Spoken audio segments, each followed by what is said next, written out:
IGEAC, Institut gnostique d'études anthropologiques et culturelles, vous présente « Le mariage parfait », un livre écrit en 1961 par Samael Aoun Weor, le père du gnosticisme contemporain. La version PDF du livre Le mariage parfait est en téléchargement gratuit sur le site internet www.igeac.org. Le lien d'accès est dans la description. Chapitre 7. Les 7 églises. L'homme est un trio fait d'un corps, d'une âme et d'un esprit. Entre l'esprit et le corps, il y a un médiateur, ce médiateur, c'est l'âme. Nous, les gnostiques, nous savons que l'âme est revêtue d'un vêtement merveilleux qui est le corps astral. Nous savons déjà, grâce à nos études gnostiques, que le véhicule astral est un deuxième organisme doté de merveilleux sens internes. Les grands clairvoyants nous parlent des 7 chakras, et le théosophe Leadbeater les a décrits avec un luxe de détails. Ces chakras sont, en réalité, les sens du corps astral. Ces centres magnétiques se trouvent être en relation intime avec les glandes à sécrétion interne. Il existe, dans le laboratoire de l'organisme humain, 7 ingrédients, soumis à un triple contrôle nerveux. Les nerfs, en tant qu'agents de la loi du triangle, contrôlent le septénaire glandulaire. Les 3 contrôles nerveux différents qui interagissent l'un sur l'autre sont, premièrement, le système nerveux cérébrospinal, agent des fonctions conscientes. Deuxièmement, le système nerveux grand sympathique, agent des fonctions subconscientes. Troisièmement, le système parasympathique ou nerf vague, qui collabore en freinant les fonctions instinctives, sous la direction du mental. Le système cérébrospinal est le trône de l'esprit divin. Le système grand sympathique, ou orthosympathique, est le véhicule de l'astral. Le système vague ou parasympathique obéit aux ordres du mental. 3 rayons et 7 centres magnétiques, cela constitue la base de tout cosmos, tant dans l'infiniment grand que dans l'infiniment petit, ce qui est en haut est comme ce qui est en bas, dit la table d'émeraude d'Hermès Trismégiste. Les 7 glandes les plus importantes de l'organisme humain constituent les 7 laboratoires contrôlés par la loi du triangle. Chacune de ces glandes a sa correspondance dans un chakra de l'organisme. Les 7 chakras entretiennent une étroite corrélation avec les 7 églises de la moelle épinière, dans lesquelles ils prennent racine. Les 7 églises de l'épine dorsale contrôlent les 7 chakras du système nerveux grand sympathique. Avec l'ascension de la Kundalini le long du canal médulaire, les 7 églises entrent dans une activité intense. La Kundalini demeure dans les électrons. Les sages méditent sur elle, les dévots l'adorent et dans les foyers où règne le mariage parfait, on travaille avec elle de façon pratique. La Kundalini est le feu solaire enfermé dans les atomes séminaux, la substance électronique ardente du soleil, laquelle, lorsqu'elle est libérée, nous transforme en dieux terriblement divins. Les feux du cœur contrôlent l'ascension de la Kundalini le long du canal médulaire, la Kundalini se développe, évolue et progresse selon les mérites du cœur. La Kundalini est l'énergie primordiale, enfermée dans l'église d'Éphèse. Cette église se trouve à mi-chemin entre l'anus et les organes génitaux, à 2 doigts de chacun. Le divin serpent de feu est endormi à l'intérieur de son église, enroulé 3 fois et demi sur lui-même. Lorsque les atomes solaires et lunaires entrent en contact dans le Trivni, près du coccyx, la Kundalini, le serpent igné de nos pouvoirs magiques, s'éveille. Au fur et à mesure que le serpent monte le long du canal médulaire, il met en activité chacune des 7 églises. Les chakras des gonades, les glandes sexuelles, sont dirigés par Uranus, et la glande pinéale, située dans la partie supérieure du cerveau, est contrôlée par Neptune. Il existe, entre ces 2 glandes, une intime corrélation, et la Kundalini doit les connecter par le feu sacré pour nous permettre d'obtenir la réalisation intégrale. L'église d'Éphèse est un lotus avec 4 pétales resplendissants. Cette église a l'éclat de 10 millions de soleils. La terre élémentale des sages est conquise à l'aide du pouvoir de cette église. L'ascension de la Kundalini dans la région de la prostate met en activité les 6 pétales de l'église de Smyrne. Cette église nous confère le pouvoir de dominer les eaux élémentales de la vie et le bonheur de créer. Lorsque le serpent sacré arrive à la hauteur du nombril, nous pouvons dominer les volcans parce que le feu élémental des sages correspond à l'église de Pergame, située dans le plexus solaire. Ce centre contrôle la rate, le foie, le pancréas, etc. Ce centre de Pergame a 10 pétales. Avec l'ascension de la Kundalini dans la région du cœur, l'église de Thyatire, avec ses 12 merveilleux pétales, entre en activité. Cette église nous accorde le pouvoir sur l'air élémental des sages. Le développement de ce centre cardiaque confère l'inspiration, le pressentiment, l'intuition et le pouvoir de sortir consciemment en corps astral, de même que le pouvoir de mettre notre corps en état de djinas. Le deuxième chapitre de l'Apocalypse traite des 4 églises inférieures de notre organisme. Ces 4 centres sont connus sous les noms de centre fondamental ou basique, centre prostatique, centre ombilical et centre cardiaque. Nous étudierons à présent les 3 centres supérieurs mentionnés dans le chapitre 3 de l'Apocalypse. Ces 3 églises supérieures sont l'église de Sardis, l'église de Philadelphie et, enfin, l'église de Laodicée. L'ascension de la Kundalini jusqu'à la région du larynx créateur nous confère le pouvoir d'entendre la voix des êtres qui vivent dans les mondes supérieurs. Ce chakra est en relation avec l'akasha pur. L'akasha est l'agent du son. Le chakra laryngien est l'église de Sardis. Lorsque la Kundalini ouvre l'église de Sardis, elle fleurit alors, fait verbe, entre nos lèvres fécondes. Le chakra laryngien a 16 beaux pétales. Le développement complet de ce centre akashique nous permet de conserver notre corps vivant même durant les nuits profondes du Mahapralaya, la grande dissolution cosmique. L'incarnation du grand verbe est impossible tant que le serpent sacré n'a pas été éveillé. L'agent du verbe est, précisément, l'akasha. L'akasha est au verbe ce que les fils conducteurs sont à l'électricité. Le verbe a besoin de l'akasha pour sa manifestation. L'akasha est l'agent du son. La Kundalini est l'akasha. L'akasha est sexuel. La Kundalini est sexuelle. Le centre magnétique où vit normalement la Kundalini est absolument sexuel, comme le démontre le fait concret de l'endroit où il est situé, il occupe un espace large de 4 doigts entre l'anus et les organes génitaux, à 2 doigts de chacun. Seule la magie sexuelle permet d'éveiller la Kundalini et de la développer totalement. C'est cela qui ne plaît pas aux infrasexuels, ils se sentent eux-mêmes super libérés et ils haïssent mortellement la magie sexuelle. Un jour, après avoir écouté une conférence que nous donnions sur la magie sexuelle, quelqu'un protesta en disant que c'est ainsi que nous, les gnostiques, nous corrompions les femmes. Cet individu était un infrasexuel.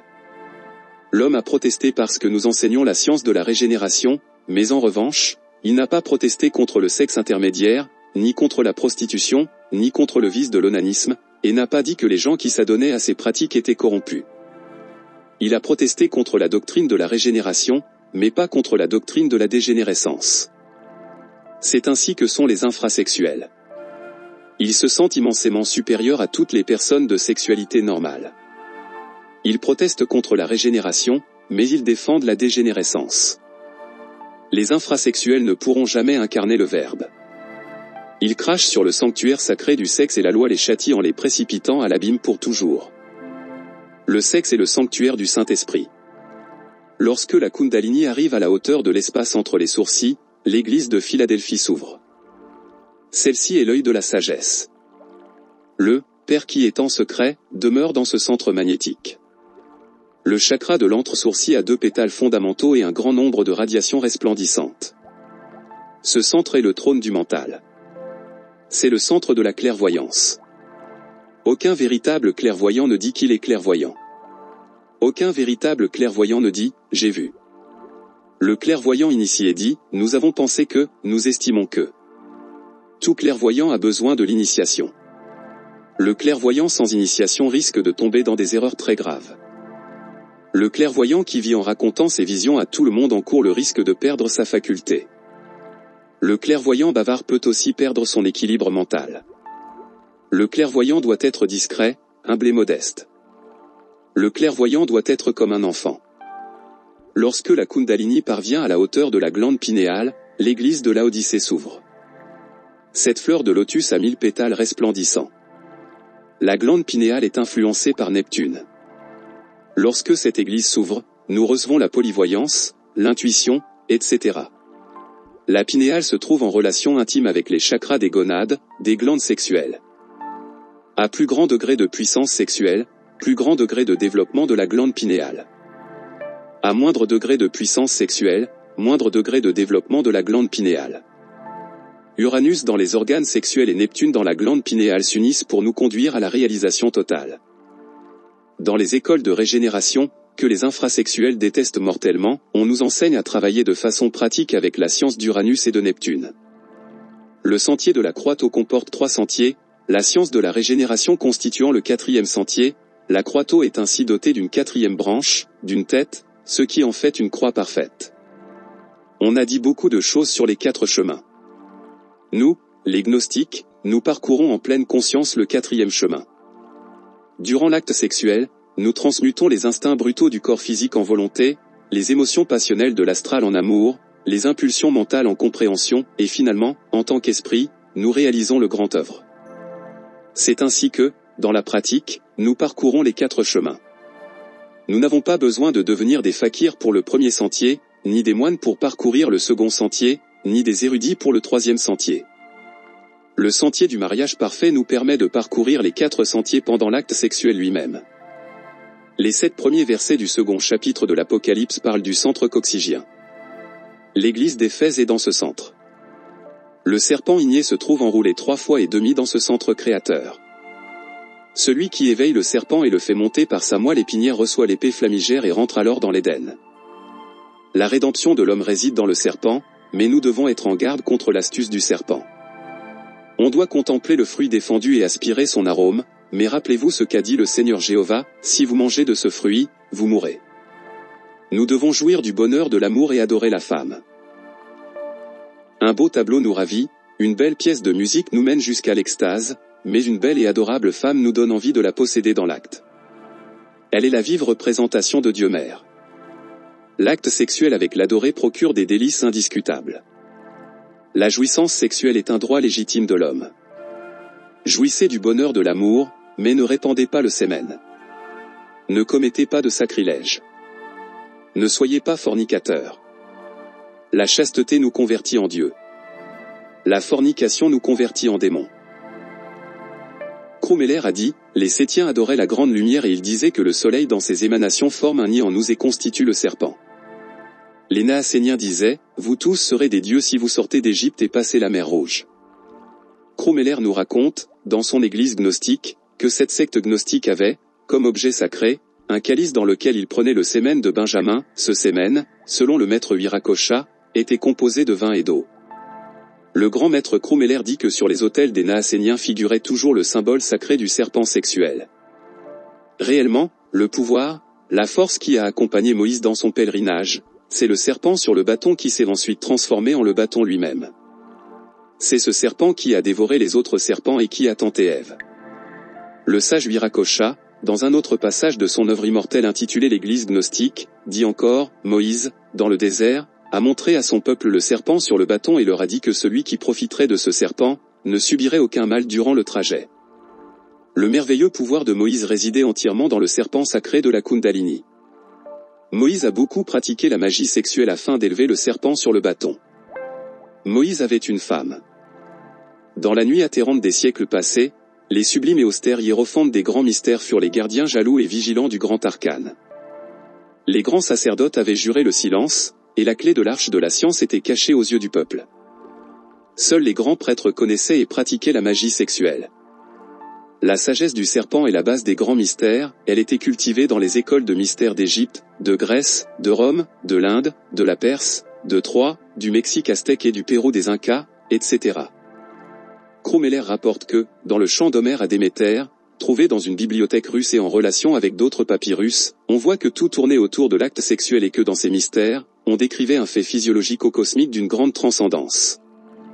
Le chant archaïque de cet homme-dieu qui a célébré la vieille ville de Troie et la colère d'Achille montre très clairement que le grand temple d'Éleusis avait pour pierre angulaire la magie sexuelle. Les danses où les participants étaient nus, la musique délicieuse du temple, l'étreinte enivrante, l'enchantement mystérieux de l'acte secret, tout cela faisait d'Éleusis un paradis de dieux et de déesses adorables. Personne alors ne pensait de saleté, les pensées étaient toutes dirigées vers les choses saintes et sublimes. Il n'arrivait à personne de profaner le temple.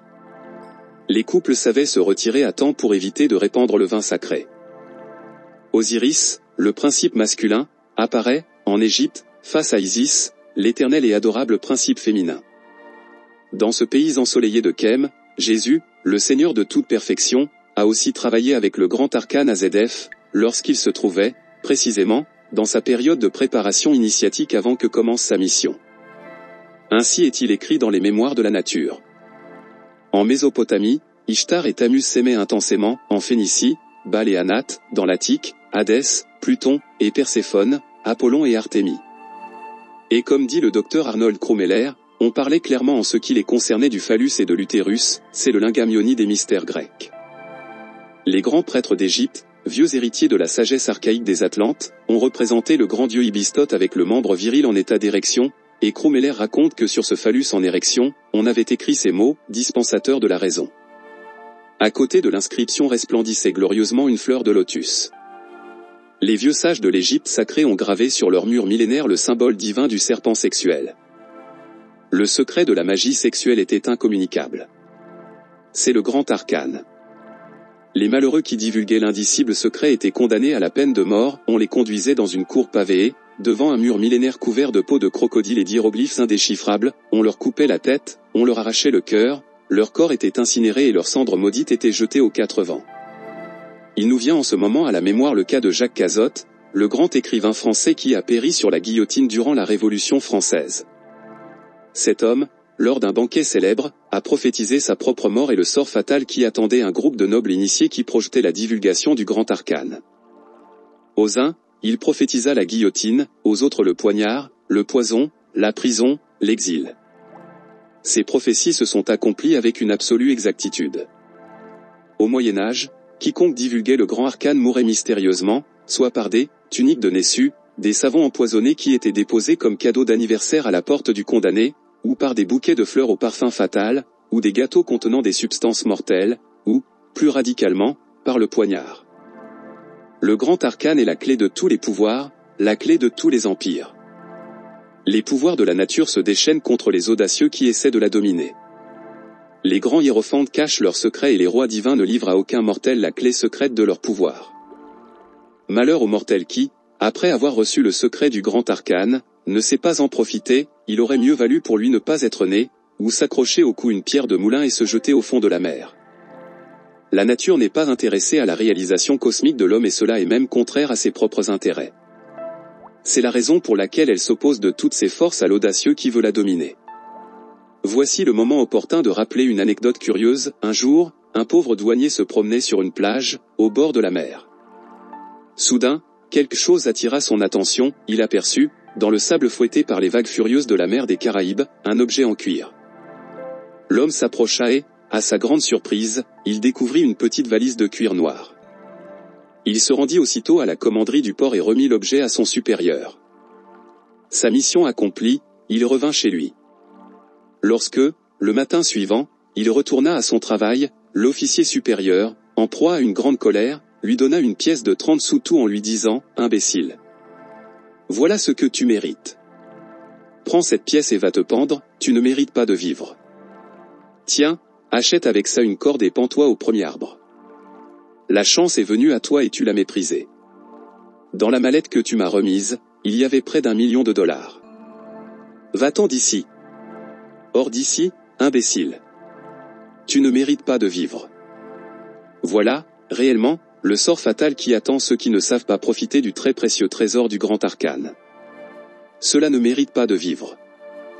Jamais on n'avait enseigné le grand arcane de la magie sexuelle et voici qu'aujourd'hui, nous le divulguons.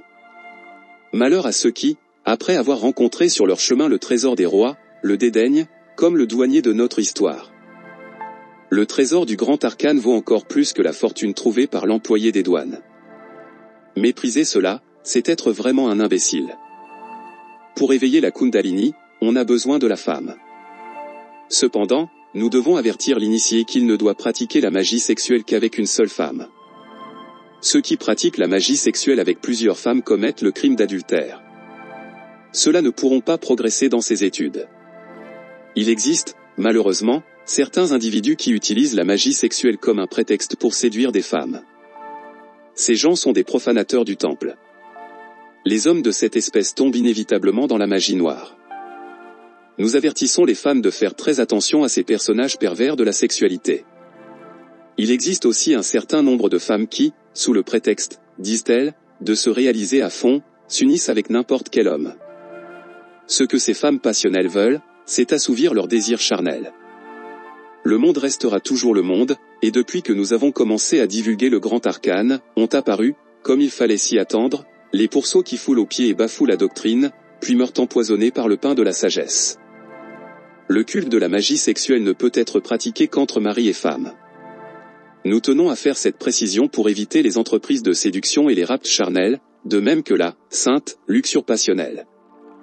La force sexuelle est une arme terrible. Les scientifiques n'ont pas pu expliquer l'origine de l'électricité.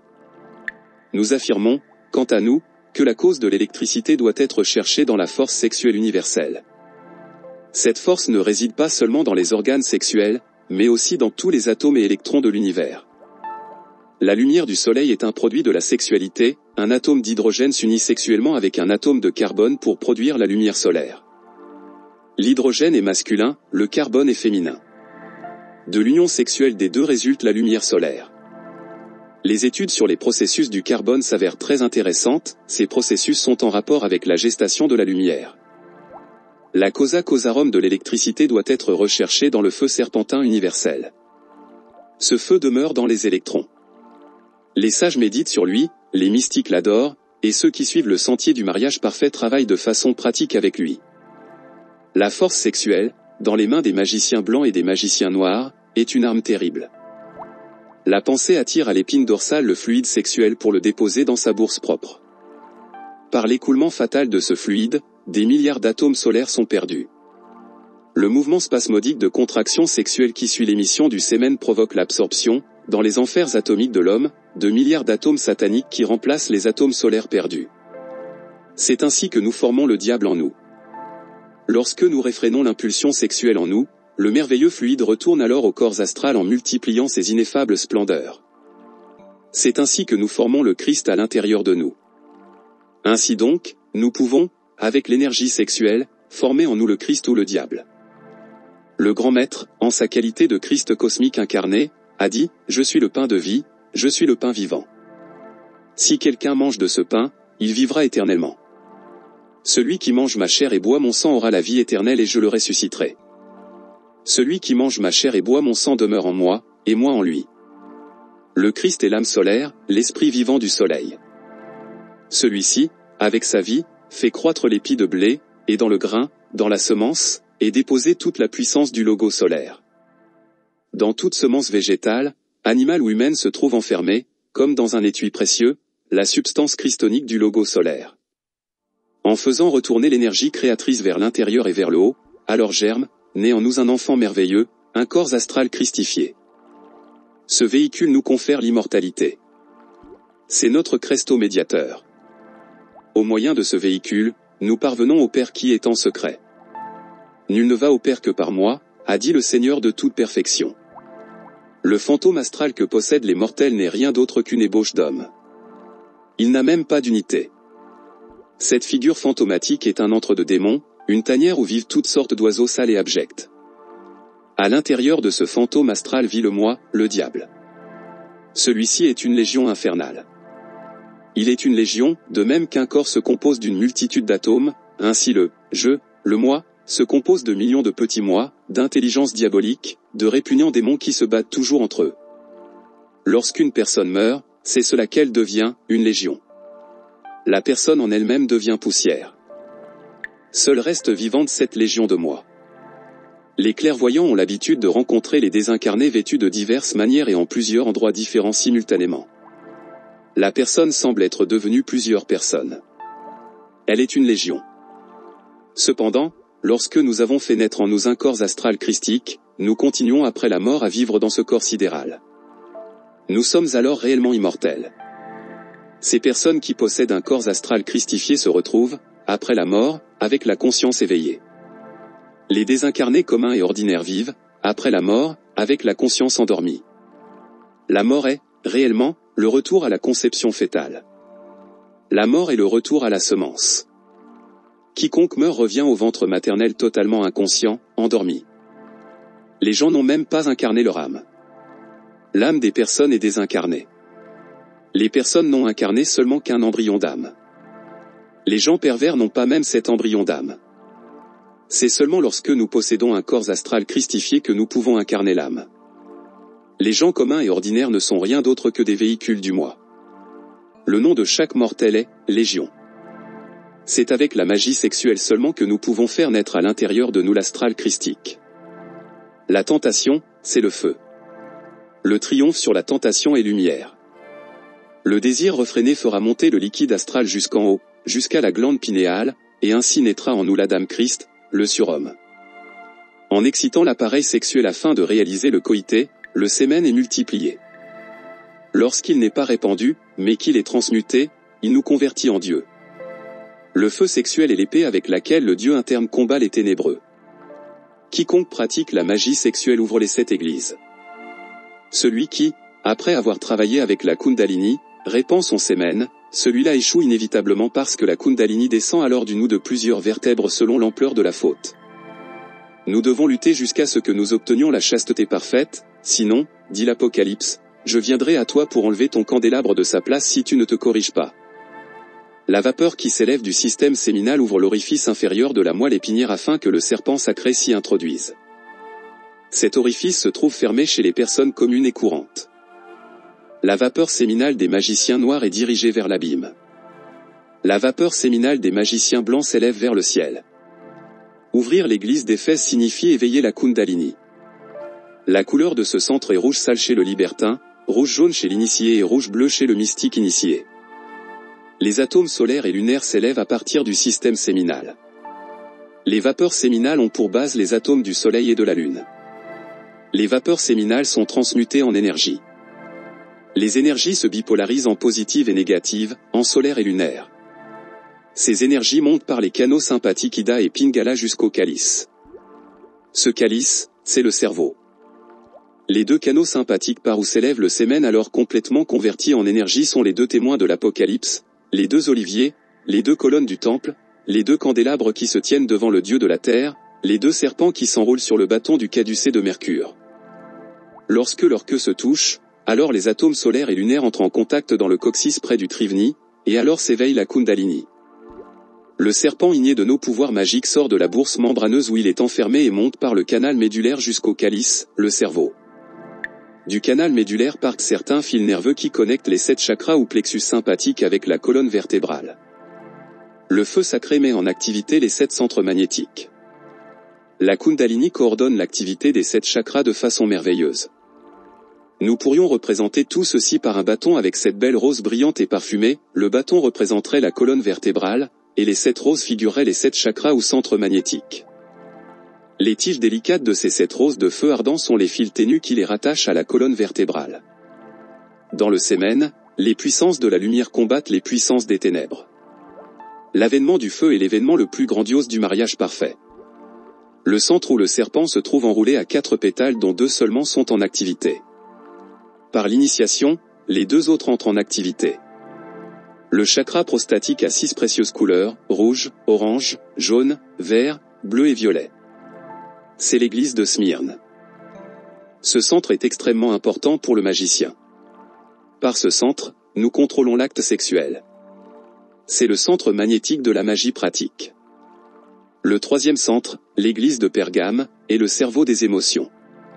Nous avons dans l'organisme humain une véritable station sans fil. Le centre récepteur est le centre ombilical, l'antenne émettrice est la glande pinéale. Les ondes mentales de ceux qui pensent à nous arrivent au centre ombilical ou cerveau des émotions et passent ensuite au cerveau où nous devenons conscients de ces pensées. L'église de Thyatire, le 4e centre, est digne d'admiration. Le cardia, ou centre cardiaque, est en relation étroite avec le cœur du système solaire. L'homme est un univers en miniature. Si nous voulons étudier l'univers, nous devons étudier l'homme. Dans l'univers, nous découvrons l'homme, dans l'homme, nous découvrons l'univers. Le système solaire vu du dehors semble réellement un homme glorieux cheminant à travers l'inaltérable infini. Nous y apercevons, au fil des siècles, une forme vivante et pleine de musique ineffable, de la musique des sphères. Un instant de perception de cet homme céleste équivaut à 80 ans. Le cœur de cet homme céleste se trouve, réellement, au centre du disque solaire. Ceux qui savent voyager positivement et de façon consciente en corps astral pourront visiter ce temple. Un gigantesque abîme plus noir que la nuit conduit au sanctuaire. Rares sont ceux qui ont le courage de descendre, de passer par cet abîme fatal. Dans les effrayantes profondeurs de cet abîme solaire, on aperçoit des choses terribles, au milieu des flammes ardentes et de l'épouvante du mystère. Ceux qui ont le courage de traverser cet abîme atteindront le vestibule du sanctuaire. Un adepte les bénira avec un rameau d'olivier. Heureux ceux qui réussissent à être admis dans le lieu secret. Un corridor étroit conduit le disciple dans la partie secrète du sanctuaire. Cet endroit, c'est le cardia du système solaire. Dans ce lieu sacré vivent les 7 saints, les recteurs des 7 rayons solaires. Le rayon le plus important, c'est celui de la Kundalini ou du feu serpentin qui resplendit intensément dans l'aurore. Le système solaire est le corps d'un grand être. Celui-ci est tout perfection. Le cœur de ce grand être est dans le soleil. Le chakra du cœur a 12 pétales, 6 actifs et 6 inactifs. Grâce au feu sacré, les 12 pétales entrent en activité. Nous devons agir sur le cœur au moyen de la prière intense. Le 5e centre est l'église de Sardès, le centre du larynx créateur. C'est le lotus à 16 pétales. Lorsque l'être humain, par le moyen du feu, met en activité ce lotus, il reçoit l'ouïe magique. Le feu sacré devient, dans la gorge, créateur. Les anges créent par le pouvoir de la parole. Le feu fleurit, devenu verbe, entre les lèvres fécondes. L'initié est capable de créer n'importe quoi avec la pensée puis de le matérialiser par la parole. Cette question de l'ouïe magique n'a pas été bien définie par les occultistes. Nous devons avertir que celui qui possède l'ouïe magique peut entendre réellement, percevoir presque physiquement ou, pour mieux dire, de façon très analogue à la perception physique, les sons internes. L'ouïe magique nous permet d'entendre les anges. Lorsque la totalité de l'énergie créatrice monte au cerveau, nous nous élevons à l'état angélique. Nous créons alors par le pouvoir de la parole. On ne peut parvenir à ces hauteurs par l'évolution mécanique de la nature. L'évolution est le mouvement de la vie universelle, mais celle-ci ne peut conduire personne à l'état angélique. La nature n'est pas intéressée au surhomme. Elle renferme toutes les possibilités, mais le surhomme est tout à fait contraire à ses intérêts créateurs. Les forces les plus terribles de la nature s'opposent à la naissance du surhomme. L'ange, le surhomme, est le résultat d'une formidable révolution de la conscience. Personne n'est dans l'obligation d'aider l'individu à accomplir cette révolution. Cela appartient à chacun, tout dépend de chaque individu, c'est une question strictement personnelle. Le problème est absolument sexuel. Il faut dégainer l'épée et se battre contre les terribles forces de la nature, qui s'opposent à la naissance du surhomme. Lorsque le feu sacré ouvre le chakra frontal, l'église de Philadelphie, avec ses 2 merveilleux pétales et ses innombrables et éclatantes splendeurs, alors nous pouvons voir de façon clairvoyante. Les gens sont habitués à vivre en théorisant et à jurer de choses qu'ils n'ont jamais vues, il est nécessaire d'éveiller la clairvoyance pour voir les grandes réalités internes. Le chakra frontal est le trône du mental. Lorsque l'étude et la clairvoyance marchent de façon équilibrée et harmonieuse, nous entrons alors, par le fait même, dans le temple du véritable savoir. Beaucoup de gens affirment des choses qu'ils ont lues, ils ajoutent foi à ce qu'on leur a dit, les connaissances qu'ils répètent sont des lumières empruntées. Les gens de cette sorte croient qu'ils savent, mais ils n'ont jamais vu ce qu'ils ont lu, ils répètent comme des perroquets, c'est tout. Ces gens ne savent rien. Ce sont des gens ignorants, des ignorants instruits. Pour savoir, il faut d'abord être. La clairvoyance est l'œil de l'être. L'être et le savoir doivent marcher de façon équilibrée et parallèle. Ceux qui ont lu beaucoup de livres d'occultisme se sentent savants. Pauvres gens.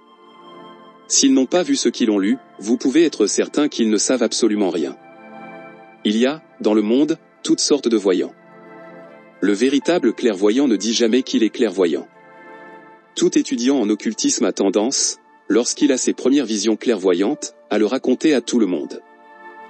Les autres alors se moquent de lui et, étant donné que les vibrations des gens sont négatives, le débutant finit par perdre son équilibre mental. La clairvoyance sans l'initiation conduit les étudiants à l'erreur, voire au crime de la calomnie et de l'injure, parfois même jusqu'à l'homicide. Celui qui a des éclairs de clairvoyance voit par exemple sa femme dans l'astral en train de commettre l'adultère avec un ami à lui, et si le voyant n'a pas d'initiation et s'il est jaloux, il pourra alors assassiner sa femme ou son ami, même si la malheureuse est une sainte, ou son ami un véritable et loyal serviteur. Gardez à l'esprit que dans l'astral l'être humain est une légion, et que chaque moi de l'ego pluralisé répète les actes commis au cours des vies antérieures. Les grands maîtres de la loge blanche ont été calomniés par les voyants. Tout maître a un double exactement pareil à lui, mais si le maître prêche la chasteté, le double prêche la fornication, si le maître fait de bonnes œuvres, son double fait des mauvaises œuvres. Le double est l'antithèse exacte du maître. Pour toutes ces raisons, nous ne pouvons faire confiance qu'aux clairvoyants qui ont atteint la 5e initiation des mystères majeurs.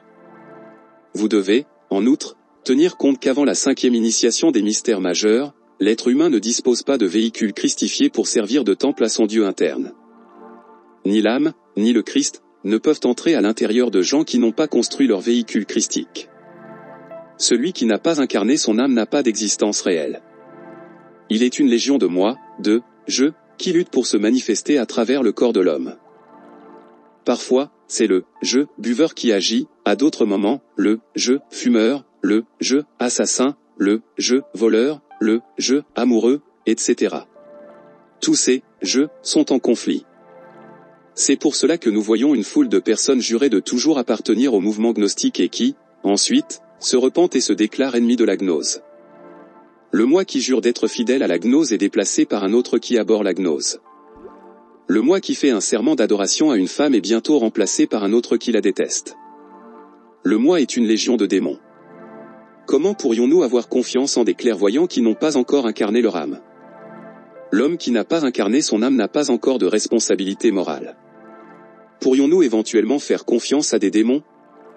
Les étudiants de la gnose doivent prendre garde, faire très attention à ceux qui se promènent ici et là, déclarant à tout venant qu'ils sont clairvoyants et prophétisant aux gens toutes sortes de choses.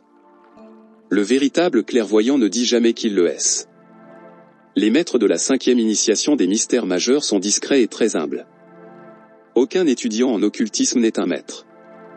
Seuls ceux qui sont parvenus à la 5e initiation des mystères majeurs sont de véritables maîtres. Avant la 5e initiation, personne ne peut être dit un maître. La dernière fleur de lotus à s'ouvrir, c'est l'église de Laodicée. Cette fleur de lotus a 1000 pétales. Cette fleur de lotus resplendit glorieusement sur la tête des saints. Lorsque la Kundalini parvient à la glande pinéale, alors s'ouvre cette fleur merveilleuse. C'est l'œil de la polyvoyance, l'œil de diamant. Nous pouvons, avec cette faculté, étudier les mémoires de la nature. Ce chakra est l'œil divin de l'esprit. Le premier serpent sacré passe ensuite de la pinéale jusqu'à l'œil de la sagesse situé entre les deux sourcils. Puis, il pénètre dans le champ magnétique de la racine du nez.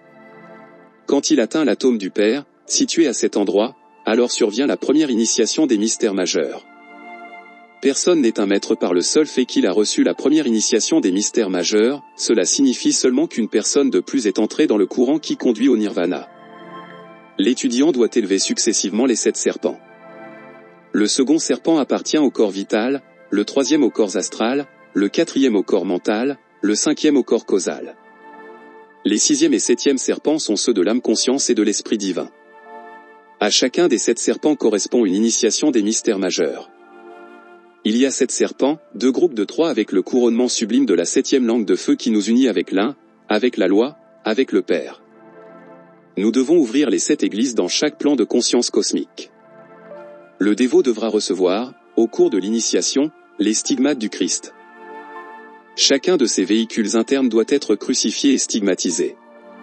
Les stigmates seront donnés à l'homme selon ses mérites. Pour chaque stigmate, il y a des épreuves ésotériques. Les premiers stigmates que nous recevons, ce sont ceux des mains, et les épreuves qui permettent de les recevoir sont très douloureuses. Les pierres précieuses jouent également un rôle très important dans l'initiation. Les assises du mur de la cité sont rehaussées de pierreries de toutes sortes. La première assise est de jaspe, la deuxième de saphir, la troisième de chalcédoine, la 4e d'émeraude, la 5e de sardoine, la 6e de cornaline, la 7e de chrysolite, la 8e de béryl, la 9e de topaze, la 10e de chrysoprase, la 11e d'hyacinthe, la 12e d'améthyste. Apocalypse, chapitre 21. Versets 18 à 20. Le Seigneur dit encore, « Je suis l'alpha et l'oméga, celui qui a soif, moi, je lui donnerai de l'eau de la source de vie, gratuitement. Je suis l'alpha et l'oméga, le commencement et la fin. Bienheureux ceux qui lavent leurs vêtements, les 7 corps, dans le sang de l'agneau, le sémen christonique, ils pourront pénétrer par les portes de la cité. » Apocalypse chapitre 21, verset 6, chapitre 22, verset 14. Cependant, combien rares sont ceux qui parviennent à la haute initiation. Il y en a très peu qui sont capables d'en arriver à baiser le fouet du bourreau. Il est très difficile de baiser la main qui nous frappe et pourtant, c'est indispensable si l'on veut atteindre la haute initiation. Le Christ a dit, « Des 1000 qui me cherchent, un seul me trouve, des 1000 qui me trouvent, un seul me suit, des 1000 qui me suivent, un seul est mien. » Le plus grave, c'est que ceux qui ont lu beaucoup d'ouvrages d'occultisme et qui ont appartenu à beaucoup d'écoles, sont remplis de fatuité et d'orgueil. Ils se croient eux-mêmes très saints et très sages, tout en se présumant très humbles. Ces pauvres frères sont plus éloignés que les profanes de l'autel de l'initiation. Celui qui veut parvenir à la haute initiation doit commencer par reconnaître sa propre perversité. Celui qui reconnaît sa méchanceté est sur le chemin de la réalisation.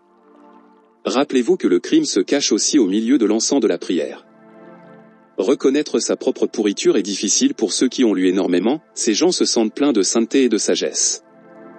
Lorsqu'ils ont des éclairs de clairvoyance, ils deviennent insupportables, car ils se déclarent maîtres de sapience. Naturellement, les gens de cette espèce sont des candidats certains pour l'abîme et la deuxième mort.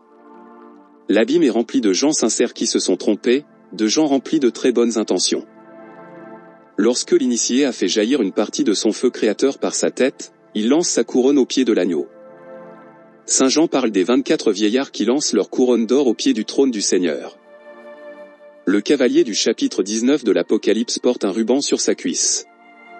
Sur ce ruban sont écrits, en caractères sacrés, ces mots, roi des rois et seigneur des seigneurs. Réellement, le roi n'est pas dans le front, mais dans le sexe. Raspoutine, ivre de vin, frappait avec son phallus, son organe sexuel, les tables de l'orgie en disant, voici le roi du monde. Heureux les couples qui savent s'aimer.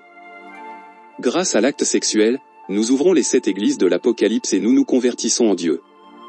Les 7 chakras résonnent lorsque nous prononçons le puissant mantra Fewinda. Ce dernier son est guttural. L'exercice parfait dans les 7 églises, le sacerdoce complet, est accompli avec le corps en état de djinas. Les grands magiciens savent mettre leur corps en état de djinas. Ils exercent alors tout leur sacerdoce dans les 7 églises. Lorsque Jésus a marché sur la mer, il avait son corps en état de djinas. Dans cet état, nous sommes des dieux tout-puissants. Il y a, dans la région ombilicale, un mystérieux chakra dont se sert le mage pour les états de djinas. Tout magicien qui se trouve en dehors de son corps physique peut utiliser le pouvoir de ce chakra et prier ainsi son Dieu interne, « Mon Seigneur, mon Dieu, je te supplie de m'amener mon corps ». Le Dieu interne peut amener au mage son corps physique, et le mage, qui se trouvait jusqu'alors dans le plan astral, entre à ce moment-là en état de djinas, tandis que tourne le mystérieux chakra de la science djinas. Celui qui veut apprendre la science djinas devra étudier le livre jaune. Nous enseignons, dans cet ouvrage, cette science mystérieuse. Les 7 églises nous confèrent le pouvoir sur le feu, l'air, les eaux et la terre.